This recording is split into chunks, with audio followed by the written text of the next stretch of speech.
ডিম তো ম্যানুফ্যাকচার করে না, তখন ওনারা বলছে ওনারা ডিম পারেন না কেন, যে ডিম তো এমন জিনিস না চট করে বানিয়ে ফেলবো।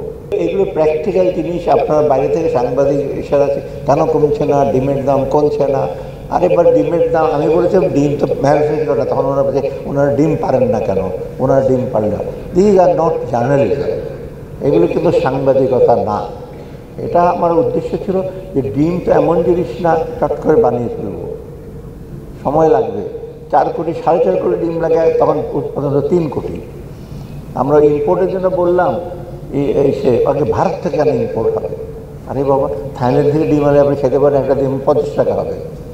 ওগুলো আবার বাস্তবতা একটা জিনিস আনলাম, সেটাও অনেক বেড়ে যাবে, আর সেটা এনাফ ছিল না ডেইলি।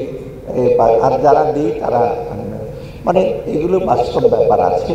তবে মোদ্দা কথা হলো যেটা দেবপ্রিয় মেনশন করেছে, ইনস্টিটিউশনগুলো মোটামুটি বেশিরভাগ ইনস্টিটিউশনই তাকে ধ্বংসের দ্বার প্রান্তে।